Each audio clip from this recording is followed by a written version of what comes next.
এখন আপনারা যদি এই ক্ষেত্রে সিদ্ধান্ত নিতে ভুল করেন, বিশেষ করে দেশ কিভাবে পরিচালিত হবে আগামী দিনে, এটা সিদ্ধান্ত নিষ্পত্তি হয়ে যাবে গণভোটের মাধ্যমে।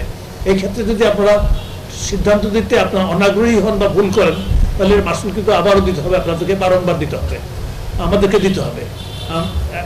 আমি আশা করব যে আপনারা হ্যাঁ ভোটের পক্ষে অবস্থান নিয়ে আপনারা জোরদারভাবে হ্যাঁ ভোট দেবেন। তার জন্যে আপনাদের বাকি যারা আপনাদের অন্যান্য আপনজন আছে তাদেরকে অনুপ্রাণিত করবেন এটা করতে। ঠিক তেমনভাবে সংসদ নির্বাচনের জন্য আপনি যাকে উপযুক্ত মনে করেন সেই প্রার্থীকে, যে দল সেই দলকে আপনারা ভোট দেবেন। এবং তার জন্যে অনুকূল পরিবেশ সৃষ্টির দায়িত্ব নির্বাচন কমিশনের, দায়িত্ব সরকারের। সেই দায়িত্ব আমরা যথাযথভাবে পালন করব, নিষ্ঠার সাথে পালন করব।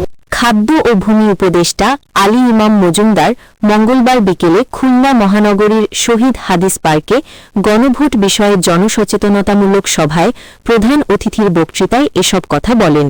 তিনি আরও বলেন, দেশের বিদ্যমান রাজনৈতিক সংস্কৃতি পরিবর্তনের লক্ষ্যে বিভিন্ন সংস্কার কমিশনের প্রস্তাবসমূহ সমন্বয় করে প্রণীত হয়েছে জুলাই জাতীয় সনদ ২০২৫।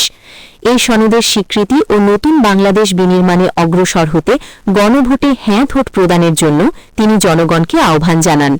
অনুষ্ঠানে বিভাগীয় কমিশনার মোহাম্মদ মুখতার আহমেদের সভাপতিত্ব করেন।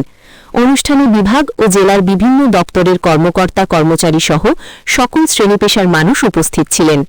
এ সময় জনসচেতনতামূলক সভায় ত্রয়োদশ জাতীয় সংসদ নির্বাচন ও গণভোটের প্রচারে নিয়োজিত ভোটের গাড়ির মাধ্যমে উদ্বুদ্ধকরণ ভিডিও চিত্র প্রদর্শন করা হয়। ডেস্ক রিপোর্ট, বাংলার গেজেট।